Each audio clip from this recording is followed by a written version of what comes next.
channel. Got this Duran fuel pump, carrying on to that. So giving it a clean down, now I'm going to go over the assembly limit. So I'll turn the camera around and make a start. Okay, so we've got the strip fuel pump there, all cleaned up, all our major surfaces, the outside spick and span, and then behind that we have parts laid out nice and neatly.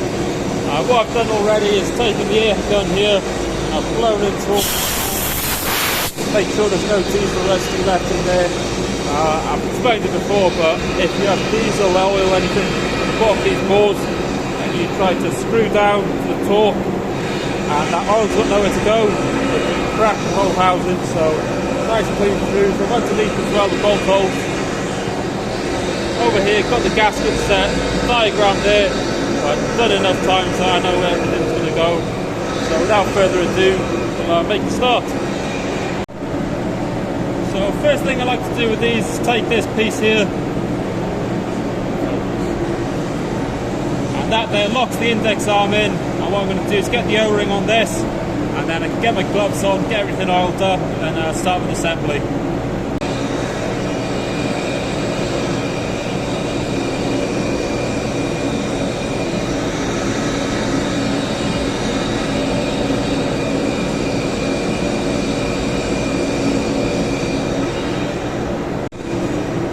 This is the index arm. You can see that's going to slide down there, so we'll get it all looped up and fit this first.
Okay, so I'll show you here, we've got a hole here for a dowel, and we've got a dowel here for the lid, and that's sort of the approximate location you want, about 5:30. And if we look down at the lid here, that's one pin there, and that's where the other pin's going to go. So next up, we've got that valve's going like that, spring facing upwards. That spring's going to go in like that. I'm going to lift the lid on top and then put 2 screws in here just to pin that down, get the dowel inside this hole first.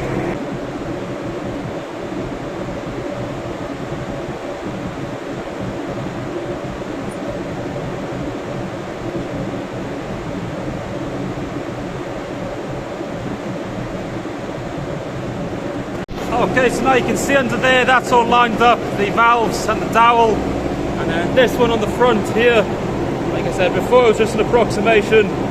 Turn that to line that up there. What I do is all these bolts, a little bit of oil on them, not too much. You don't want it to be running down into the balls. And we can fit these.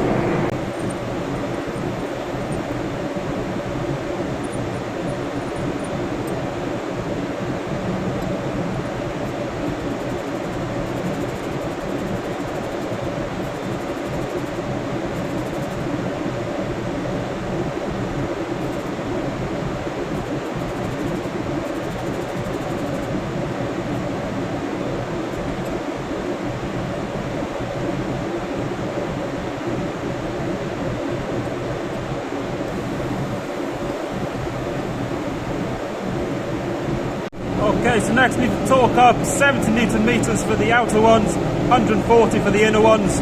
But I'll do all to 70 first and then up to torque, 140 for the inner ones. Obviously if you've got a different pump, check your own manual. But yeah, that's the next step.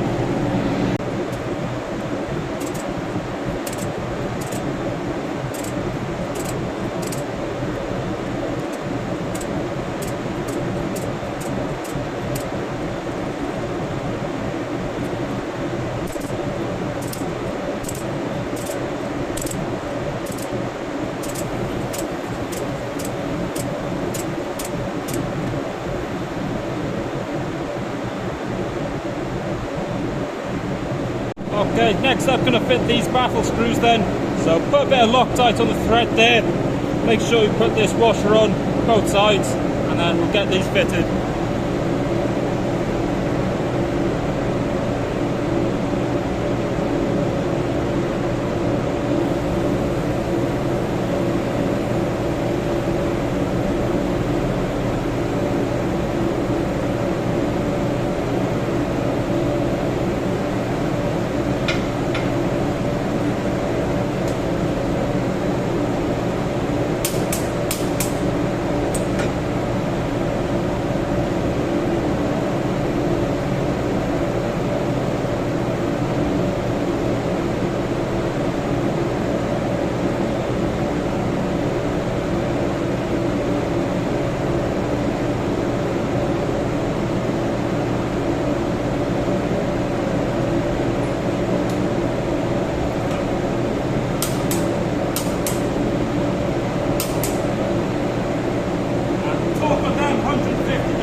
Okay, so I've just undone the pump from the table, turned it on the side to get at the bottom of it. About halfway through now, so we'll show you this second half. So that's inside the pump, and hopefully you can see on this index arm there's a line on the top there and the teeth. As I move it, you can see the line there, and what we need to do is line that up with a dot here.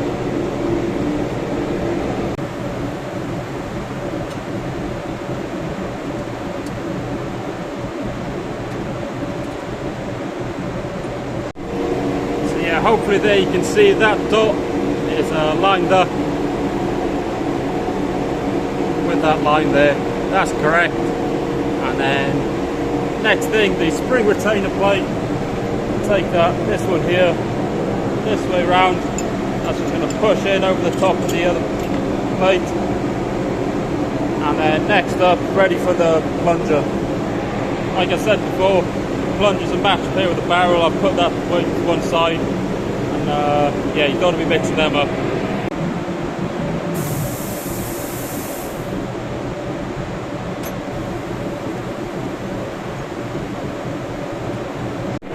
Okay, you may remember when I took this apart that the snap ring clip, retaining ring, whatever you want to call it in here, was missing. Out of the 16 pumps I've taken apart, it was missing on 10. I've spoken to a few guys and it seems to be that it was gotten rid of by Lorand and the later models, if you like. but don't have enough snap rings on board, so I fit to all pumps. So 3 units are going to be missing. It's going to be this one's going to be one of those, and they'll order new snap rings and fit them at the next possible opportunity. But if you did have to fit it, 2 ways: you can either get a small piston ring compressor and then push that in, or you can hold it there, put the ring on, and with 2 screwdrivers work that ring inside. But what I'm going to do is put the compressor on first, fit this in, compress the whole lot, and put the big circular pin to hold it. Okay, got this on, forgot to mention earlier, so I'll just do it now so I'll still have the chance. But this here on the plunger, that's got to line up with the inside. So when I fitted it, I made sure it was in the vertical position, and we can slide that in, and hopefully that's going to line up when we compress it. Should be no force required on this. If we get some force before the snap ring groove, chances are it's not aligned properly. We'll back it off and we'll adjust this index arm slightly, try and feed it in smoothly.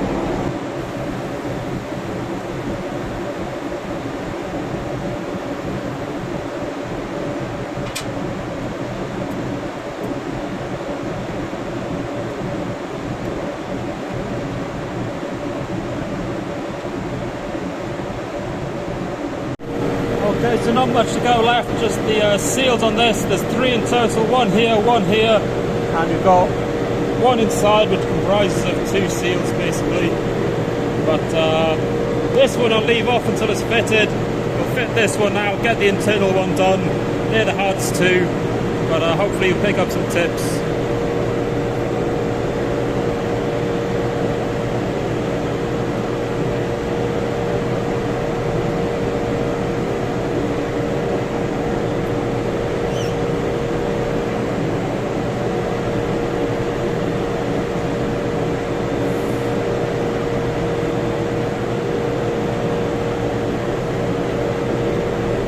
First one, get a nice loop up.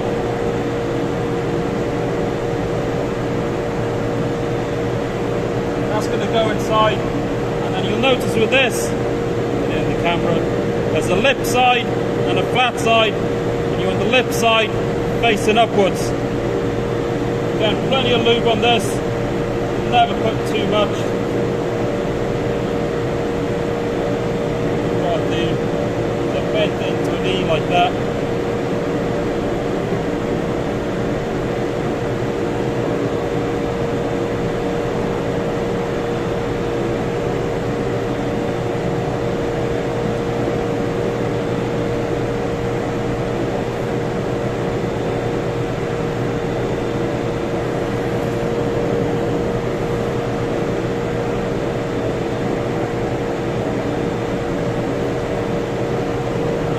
Get special tools that are on a taper. I've got an old tapper slide, you can turn it on the lathe into a taper, push that through, and that's going to help push the seal all the way through.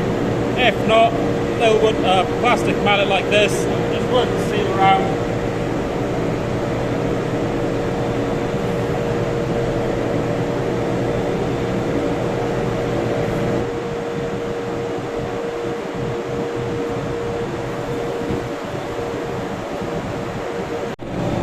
Okay, so I've got that opened up. What I'm going to do now is slide that on by hand. I've opened it up real well, and what you don't want to be doing is using a mallet, because if it catches on the seal, the tap slide that is, you hit it with a mallet, it's just going to rip and chunk out the seal. You're going to have to start from scratch with that one. So only use force by hand. Anything more you could damage the seal. So we'll see how it goes.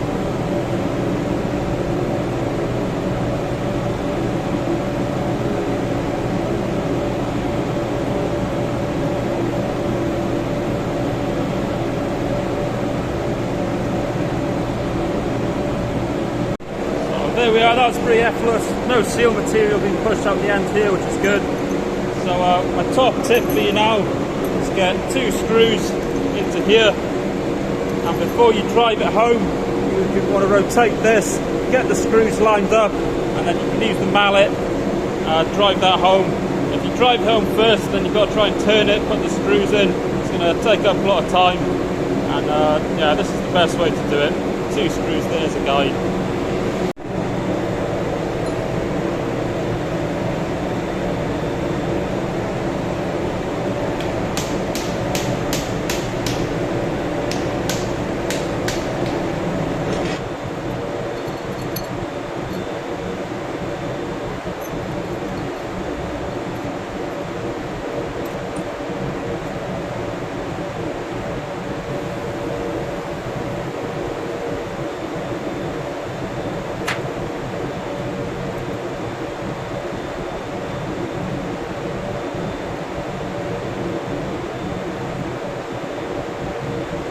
finally then, just going to torque these up 30 Newton meters at the bottom.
So there we are guys, that's the fuel pump built, and it's all sealed up, ready to install.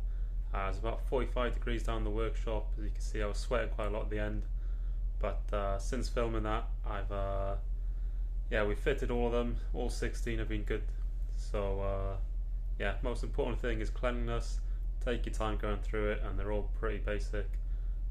Don't rush, be sure everything you do, everything torqued down well, and you can't really go wrong. Make sure you take the number of the barrel and plunger for your NOx report, and beyond that, don't really know what else to tell you about it.